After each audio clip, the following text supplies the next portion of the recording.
Hello, my name is Greg Ligon with Leadership Network, and I'm excited to be here today with a couple of new friends that I met this spring, Micah Marshall and Ryan Alden. They're with the Refuge Youth Network in Pennsylvania, and I had the opportunity to connect with them earlier this spring at a multi-site event, the Multi-Summit, which is the gathering of student ministry folks who are involved with multi-site churches. And as I had an opportunity to hear their story, I was just fascinated by the great work that they're doing. And so we're going to talk about some new innovation in terms of student ministry, but also the bigger part of the conversation, I think, is really about kingdom calling and kingdom work and kingdom movements, which is really what their model for student ministry is really demonstrating. So I'm really excited to have the opportunity to have a conversation with them today. Welcome, Micah and Ryan. Thanks for having us. Yeah, thank you. We appreciate being here and being able to just share what God's doing in Pennsylvania. You bet. That's good stuff. Some of you who are watching this probably know Reggie McNeal. Reggie was on our team for a while. He's still one of our fellows and is now doing some work, kingdom work with Good Cities in terms of some city transformation projects that they're working on. But right after I met Ryan and Micah, I shot Reggie an email and said, you got to meet these guys because they're doing incredible work and it's right up your alley in terms of the kingdom related stuff and some really cool partnerships and the ways that they're working with the other sectors in their communities. And so I just thought it was great. Reggie sent me back an email in response that says, finally, for the past 20 years, I've been suggesting that congregations partner to reach teens with shared staff and facilities, but have received nothing but blank stares. So you're definitely not going to get a blank stare today as you hear about this great story. So I'm going to turn it over to Micah and Ryan, and they're going to tell us a little bit about their story, about how they got connected, and just a little bit about the work of the Refuge Youth Network. Go for it, Micah. All right. Well, it's just a wild journey when you're pioneering things and you're expanding the kingdom and you're just following after the dreams that God has laid in your heart. And 8 years ago, my wife and I, we moved here to Altoona, Pennsylvania, which is central PA. We moved here from Virginia. We had just gotten married. And we just basically put out our resume to be in youth ministry. And a church called New Life Worship Center picked us up, and it was a blessing to be here. And when we got here, there was such an amazing feeling in our heart and just within inside of us that we were really excited for. And so what ended up coming out of that was something that is called Refuge Youth Network, of where we are today. And so when we started, we were at one church, and we were running a ministry. We had a bus ministry picking up kids. And when we got here, they were in the upper 20s, mid 20s. And within 6 months, we were up to 150 to 175 kids that were busing in. And these were definitely not your, like, let's go to church every Sunday morning kids. These were kids where we had one incident, we had to take an ice pick off a kid because he wanted to shank another kid on the school bus. We took weed off of kids on the school bus, flushed it down the toilet, and then we gave their money to the offering in the church.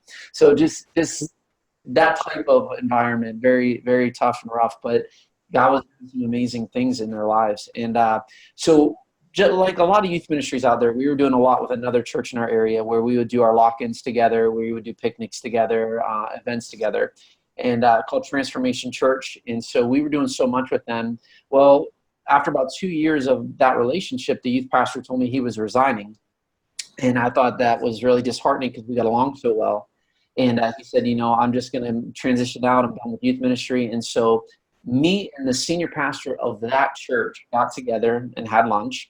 And it's always very weird when another senior pastor from a different church calls you and says, hey, let's get together. Because your first response is like, man, I'm in trouble. Like, what did I do? Like, did I offend someone in his church? Did I steal his kids? Like, what'd I do?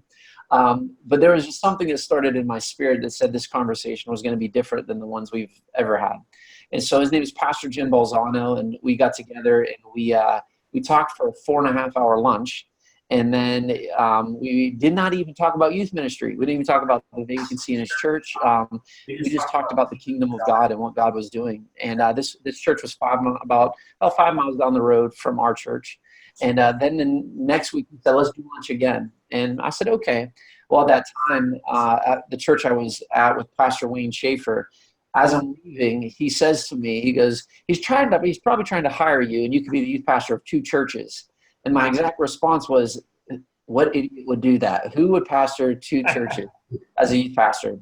But as I drove down the road, and even that evening, God began to stir something in my heart that Refuge is so much more. And that the calling wasn't the calling to the church, but the calling was the calling to the region. And that really began to weigh heavy on my heart as how does this look as regional youth ministry then? And lo and behold, Pastor Jim did want to hire us, my wife and I and our team. And so we ended up youth pastoring 2 churches for several years. And then we ended up adding a 3rd church, which is a non-denominational church, to the fold with Pastor Keith Deal and Tyrone. And so for several years, we did youth group 3 nights a week at 3 different churches with 3 different groups of kids. And it was wild, man. It was a great expansion of the kingdom of God, seeing kids from so many different churches, so many different neighborhoods, so many different classes, all coming together to know Jesus. And so basically I was just almost like subcontracted out to these other churches. And then I would rotate on Sundays. That's mostly the common question is, well, where were you Sunday? I would rotate every week between the 3 churches, and I still do that now. I rotate between those churches to make sure I'm a presence within the church so the parents and the staff and of all those churches can get to know me and see me. And then after several years of that, 6 years of that, God laid it on my heart that we could do so much more than what we were already doing. Spiritually, we were on the ball and helping kids, but there was something more that needed to happen. They had a lot of free time on their hands where they were getting in trouble. There was a lot of kids that were going in and out of the juvenile system. There was kids that were coming from broken homes it was just hard. So I said, what else can we do? Let's start a nonprofit. And so we started this journey of the nonprofit, and we started looking into it, and I realized it was way over my head. My gifting is more teaching and hanging out with kids and having fun, and I'm not the organized, detailed type guy. I'm more of a gas pedal, throw it down and just go and see where we end up. And so we knew we needed to do something. And around that time, God opened up a door where Ryan and I actually met in a church parking lot. And he said, "Hey, you." And I was like, "Me." Yeah. And this guy's coming up and says, "You're Michael Marshall, you're with Refuge." And I was like, "Yeah, who are you?" Kind of scared. I didn't know what this guy was or who he was, but found out that Ryan's heart was wanting to serve the community. And he said, "You're the guy that everyone says to get plugged into with your ministry." So Ryan began to volunteer with us. And he believed in it so much that he raised his own salary the first year to work with us. And so that speaks a lot about his heart for what we're doing and what is happening here. And so he and I began to tag team, and over the last several years now, we've developed a Refuge Youth Network into a nonprofit 501c3 organization here in Central PA. And our whole thing is creating a culture based around the love of Jesus Christ. Being able to provide spiritual direction, social support through summer programming, school programming, youth ministries across our area. And now we have a staff that works with us. We have interns that are with us. We have a program that runs 11 months out of the year, and that we're able to just reach out into the community. But what's really interesting now is we've gone beyond those 3 churches. We actually service 6 churches, multiple denominations that are in this. So we're connected with Methodist churches, non-denominational churches, Assembly of God churches, Pentecostal churches, Baptist churches, multiple churches in our area that we've been able to serve and been able to expand the kingdom of God through teenagers and through youth ministry. And it's been really crazy to see how God has unfolded this dream that he gave us years ago. And now we're walking in that dream that God has given to us. And now we have a whole wall behind us of dreams that we want to see God do in our area. And not just here. We believe that this is a model that could be used, especially for churches that can't afford a youth pastor. You'll have some churches in the area that aren't able to afford a youth pastor, but what you do have is someone that is willing to work with a group of students and a group of churches. And so we've kind of gone beyond those boundaries of denominations, of religious mindsets. But we will champion kids to go after Jesus, number one, to see them saved. And then whatever church doctrine, whatever church background they want to follow, we will champion them to do that. Because we just believe that a generation needs to encounter Jesus. And so now here we are. We just celebrated 8 years of being around a few weeks ago. And we're just getting started, really. And I think that this is a cool adventure to be on where God's taken us. That's great. Thanks, Micah. That's a really fun part of the story. I'd be real interested. I wish we could walk around the wall and see the dreams. Yeah. So tell me a couple of the dreams that are kind of the things you guys are thinking about that are kind of what's driving that. Yeah, well, we really believe that this is a model that can bless the church. And that's the biggest thing. We want to be a blessing to a community and a blessing to a church. Those are the two main things.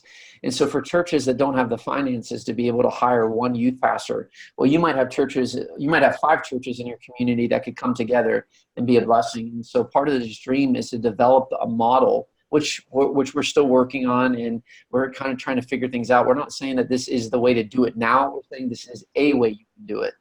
And so that has been our biggest thing, is to be able to see this model bless churches and communities all over the world.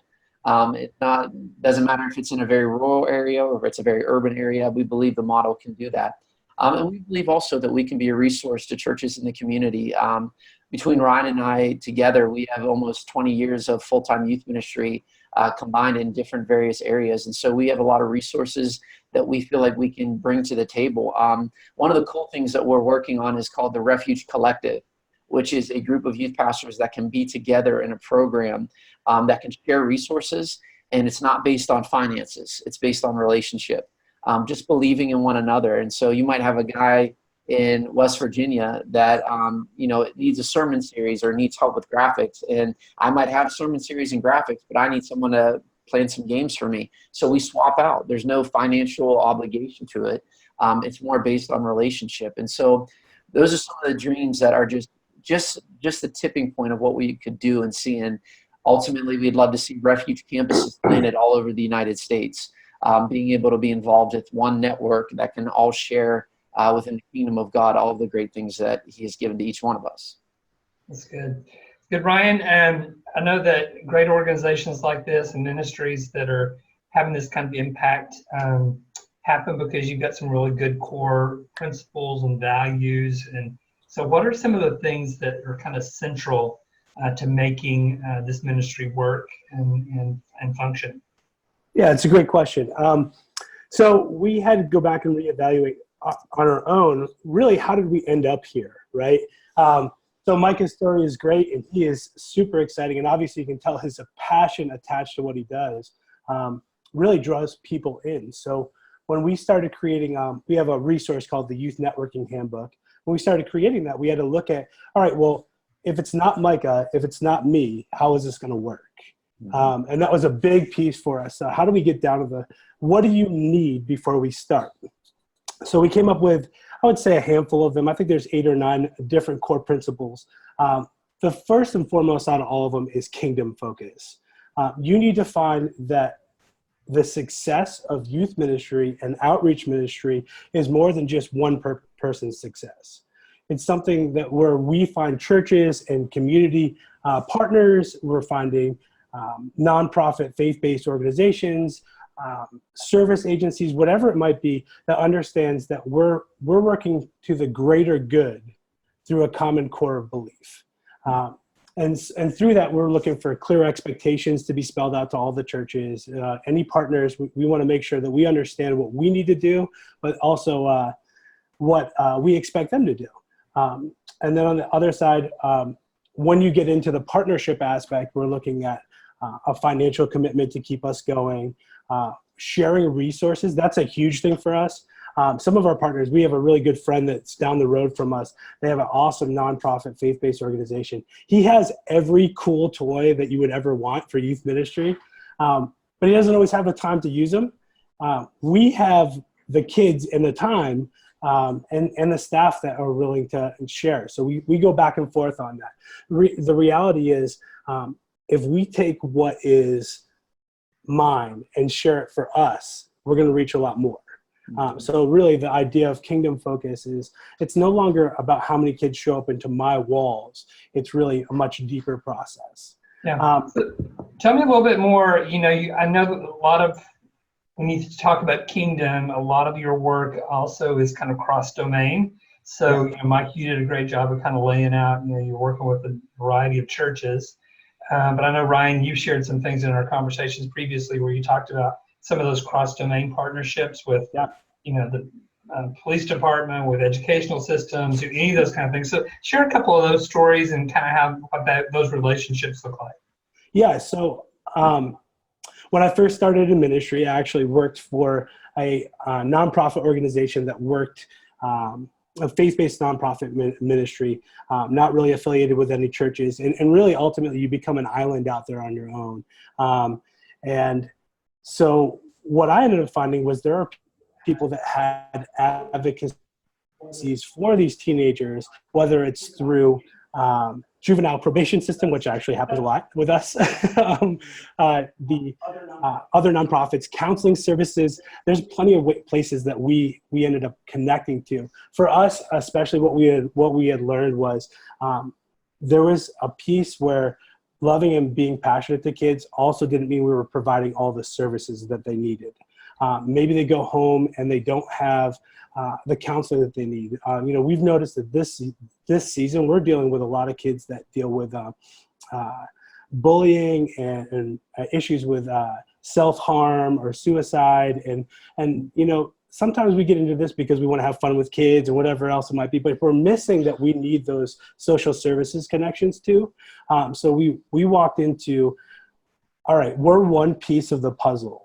Who else is out there that's doing great things that we need to be partners with? Who can be our friends?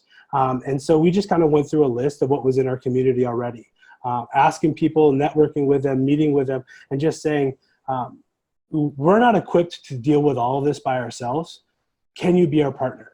And that was a huge piece for us. So we end up in the court systems. I think all the judges know us by first name basis. We know a lot of local business people that just really have a passion to watch people succeed. And they remember what it looks like when they were teenagers. So they're willing to step in and do more for us than just saying, hey, thanks so much for being here for us, or we're meeting just in your place. Sometimes we get cooking classes. Our girls club last year went everywhere in the world around just finding an experience, focusing on that experience, and teaching them that more people in the community actually do care about them than they know. Yeah, it's kind of cool. I wonder if, maybe one of the new metrics in terms of kingdom work is, how many people in different domains other than the church have your phone number on speed dial. It's saved in their favorites on their smartphone, because I think it's really cool to begin to see as the church begins to really be the church in the community, just the natural collaborations that are happening. One of the churches that we work with a lot here is in the Dallas Metroplex. And I know 15 years ago when they first started these conversations, the city that they're a part of was very suspicious. And now it's totally flipped. And so now the city comes to them and says, hey, would you consider starting a campus in this part of our city? Would you consider opening a community center? Would you consider working with a program that will help us to be able to address some of the recidivism rates that are happening in our it's jail interesting. system? So just some really cool things there, but it's really flipped, right? But really, in some ways, it's kind of back to the future, because that is what the church is supposed to be about, right? Yeah. Greg, what's interesting about something that you said is, especially Ryan talking about how the community has really come to us with certain things, how we got introduced to the whole judicial branch and the judges and the lawyers. Years ago, we had several kids go through the same judge within one day. They had the same judge, a juvenile judge, and they kept referencing our program, and they kept referencing, Refuge, and I'd like to do my hours there, and Pastor Micah. And so at the end of the day, I got a phone call from a judge named Judge Capriva. And my first response is like, okay, what's going on? Like, why is a judge calling me? What happened? And she and I had lunch, and she said she had 4 kids that kind of went through the court system, and they all referenced our program. And so she came to us and said, I want to introduce you to all these people in this circle and all these people that are part of the judicial system. And that opened a door where, now that they have asked us to speak at, Blair County Coalition Summit, and they've asked us to come and help kind of navigate with them through a bunch of different things. But part of what we're doing is just always saying, hey, listen, we're not about duplicating the program. Ryan says it all the time. We're not about duplicity. That's not what we're about. We're about multiplication. So if you do something better than we do, then we want you to do it. But it is cool to be able to have such a partnership in the city, but that takes time too, Right. to be able to earn the trust of the people that are in your city in there. And we have a very high standard to keep our integrity and our character at a very high level when it comes to community engagement. Yeah. Two quick questions. Minutes, time's flying. I would love to continue this conversation, but I want to wrap it up with two quick questions. One is, what's the greatest challenge that you're facing day in, day out? Man. You can't say money. Well, I mean, money is a big challenge for us. I think that sometimes focusing on, actually, I've been praying a lot about this recently. There's a piece of why do I do what I do, right? So during the great times, during the difficult times, you can understand and focus on God. But what about those mundane times? Are you still doing those things that you need to do when you know it's given to God? And so that's been a big focus for us. Right now we're on fire. We're moving really fast. We got a good team behind us. Things are moving really quickly. And so it's great to look to the future, but we have to have the steps ready to go right now, but not just build it so deeply that we don't realize that God is there. And I think that happens a lot, is how many programs can we build? How many times can we take kids out places? How many times can we make it bigger and better, or whatever else it might be? Really focusing on, this is God's ministry first. And wherever he leads us is where we're headed. That's really good.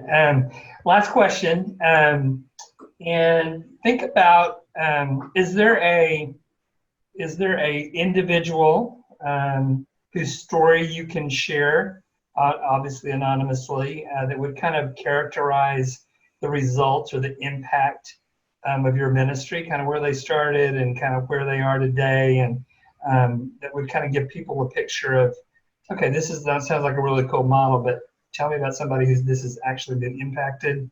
Oh yeah. I've had the privilege of knowing some of these kids since they were 8 years old. And I can give you two right off the top of my head. Actually, I just picked him up and took him to lunch just not even an hour ago, because he was walking down the road. But we've had one student, he was with us. He started coming when he was in 5th grade. He lied and said he was in 6th grade. And he started coming because he enjoyed it so much. And he actually came with me all the way through. And he comes from his dad's in prison for life. His mom has always jumped from job to job. He's got numerous siblings. And so he always kind of struggled. But this young man was able to come and be a student with us all the way through. And then as soon as he graduated, he could not become a leader fast enough.